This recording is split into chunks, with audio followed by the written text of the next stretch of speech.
육적인 족보입니다. 4대 무두사엘, 메투사엘, 하나님의 사람이란 뜻입니다. 명제, 무두사엘은 하나님의 사람이라고 했지만 무늬만 크리스천을 의미합니다. 적용 목제, 구원받은 체험이 없으면 무늬만 크리스천이 될 수 있습니다. 마지막 날에 심판을 받아 썰어버림을 당할 자의 삶을 살았던 무후야엘이 아들을 낳았는데 무두사엘이라는 아들을 낳게 됩니다. 결국 무후야엘도 자신이 십자가 복음에 대하여 배우지 못해서 알지 못한 것처럼 자신의 아들에게도 복음에 대하여 가르쳐 줄 수가 없습니다. 이것이 구원받지 못한 백성들의 한계입니다. 구원을 받기 위해서는 반드시 복음의 말씀을 배우고 들어야 합니다. 이 말씀을 듣기 위해서는 누군가 복음을 가르쳐 주어야 합니다. 자신 스스로 복음을 깨닫고 예수 그리스도를 믿지 못합니다. 무두사엘, 메투사엘, 무두사엘이란 뜻인데요. 이 단어는 마타이에서 왔어요. 한계, 연장, 확대란 뜻과 엘, 하나님이라는 뜻의 합성어입니다. 무두사엘도 마찬가지로 이름 속에 하나님이라는 뜻이 있습니다. 이 사람도 하나님을 섬기는 것이 아니라 세상을 바라보면서 사는 인생입니다. 가인의 후손으로서 십자가 복음을 들어본 적이 없기 때문입니다. 구원의 자리에 들어오기 위해서는 예수 그리스도의 십자가 복음을 알아야 합니다. 하지만 이 사람도 이르면은 하나님이라는 뜻이 있지만 무늬만 하나님을 섬기는 자라는 것을 알 수 있습니다.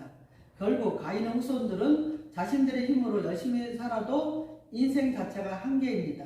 자신의 의로 하나님께 나가려고 해도 이것은 하나님 앞에서는 무의미한 것입니다. 그래서 자신의 힘으로 인생을 연장하고 확대하면서 사업이 번창하고 육체적인 것들이 잘 되어 간다고 해도 마지막은 심판받는 인생이 된다는 것을 가르쳐 주시는 것입니다.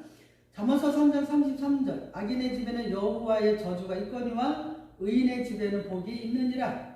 악인의 집에는 여호와의 저주가 임하지만 의인의 집에는 복이 있다고 하나님은 말씀하고 있습니다. 무두사엘과 같은 자들은 하나님이 보시기에는 악인입니다. 예수 그리스도의 십자가 복음이 없기 때문에 악인입니다.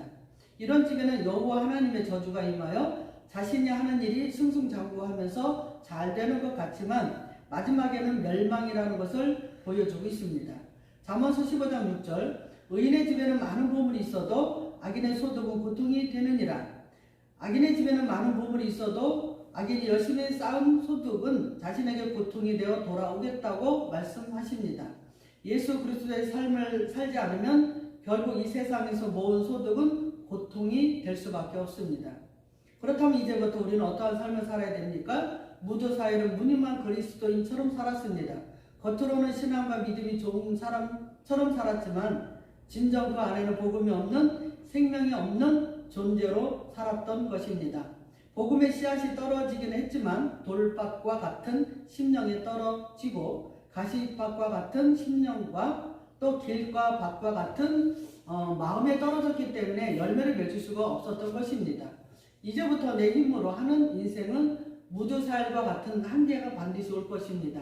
자신의 사업과 구원을 자신의 힘으로도 된다고 할 수 있다고 하는 사람들은 무두사엘의 삶을 살게 된다는 것을 잊어서는 안 됩니다. 우리 주님께서는 한계가 없으시고 나의 모든 것을 십자가에 이루어 놓으신 분입니다. 우리는 예수님을 믿고 따라가는 것입니다. 그럼 우리는 어떠한 신앙생활을 해야 됩니까? 지금 내가 하는 것이 나의 힘으로 또 잘 되어 가고 있습니까? 그래서 주님을 의지하지 않고 주님을 잊어버리고 있지 않습니까?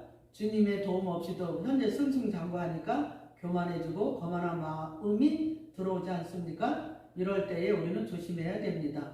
섰다고 생각할 때에 넘어지게 되는 거죠. 무두사엘과 같은 인생은 교회를 나와도 시계추처럼 나오게 되는 것입니다. 아무런 의미도 없이 나오는 신앙생활을 하게 되며 영적으로 무감각해져 있기 때문에 하나님이 사인을 주어도 깨닫지 못하게 되는 것입니다. 그렇다면 이제부터 우리는 영적으로 깨어나야 할 시점이 온 것입니다. 예수 그리스도의 보혈을 통해서 완전하게 영적으로 깨어 주님을 맞이할 기름을 준비해야 합니다.